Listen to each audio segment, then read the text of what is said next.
వాక్యం ఉండెను, వాక్యము దేవుని యొద్ద ఉండెను, వాక్యము దేవుడై ఉండెను. ఆయన ఆదియందు దేవుని యొద్ద ఉండెను. సమస్తమును ఆయన మూలముగా కలిగెను. కలిగియున్నదేదియు ఆయన లేకుండా కలుగలేదు. ఆయనలో జీవముండెను. ఆ జీవము మనుష్యులకు వెలుగై ఉండెను. ఆ వెలుగు చీకటిలో ప్రకాశించుచున్నది గాని చీకటి దాన్ని గ్రహింపకుండెను. దేవుని యొద్ద నుండి పంపబడిన ఒక మనుష్యుడు ఉండెను. అతని పేరు యోహాను.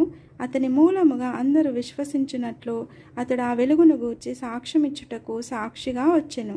అతడు ఆ వెలుగై ఉండలేదు గాని ఆ వెలుగును గూర్చి సాక్ష్యమిచ్చుటకు అతడు వచ్చెను. నిజమైన వెలుగు ఉండెను. అది లోకంలోనికి వచ్చుచు ప్రతి మనుష్యుని వెలిగించుచున్నది.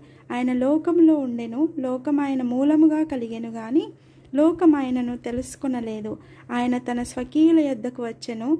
ఆయన స్వకీయులు ఆయనను అంగీకరింపలేదు.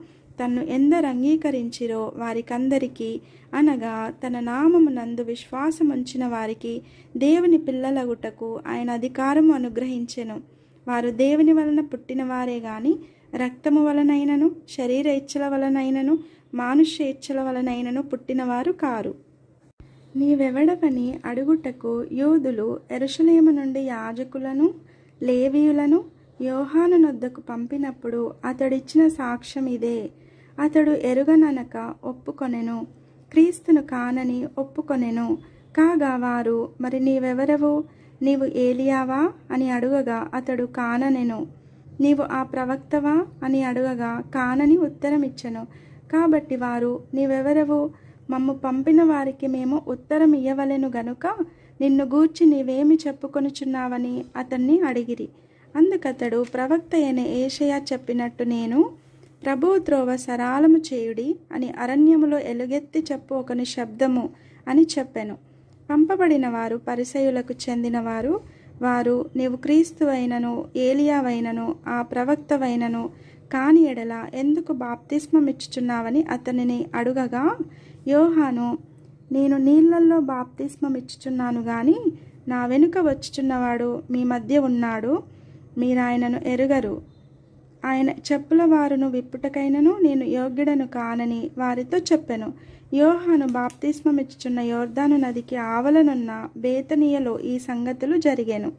మరునాడు యోహాను యేసు తన యొద్దకు రాగా చూచి, ఇదిగో లోక పాపమును మోసుకొని పోవు దేవుని గొర్రెపిల్ల. నా వెనుక ఒక మనుష్యుడు వచ్చుచున్నాడు. ఆయన నాకంటే ప్రముఖుడు గనుక నాకంటే ముందటి వాడాయనని నేనెవరిని గూర్చి చెప్పితినో ఆయనే ఈయన.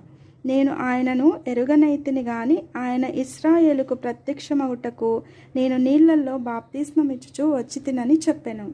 మరియు యోహాను సాక్ష్యమిచ్చుచు, ఆత్మ పావురము వలె ఆకాశం నుండి దిగివచ్చుట చూచితిని. ఆ ఆత్మ ఆయన మీద నిలిచెను. నేను ఆయనను ఎరుగనైతిని గాని నీళ్లల్లో బాప్తిస్మమిచ్చుటకు నన్ను పంపినవాడు నీవెవని మీద ఆత్మ దిగివచ్చి నిలుచుట చూతువో ఆయనే పరిశుద్ధాత్మలో బాప్తిస్మమిచ్చువాడని నాతో చెప్పెను. ఈయనే దేవుని కుమారుడని నేను తెలుసు.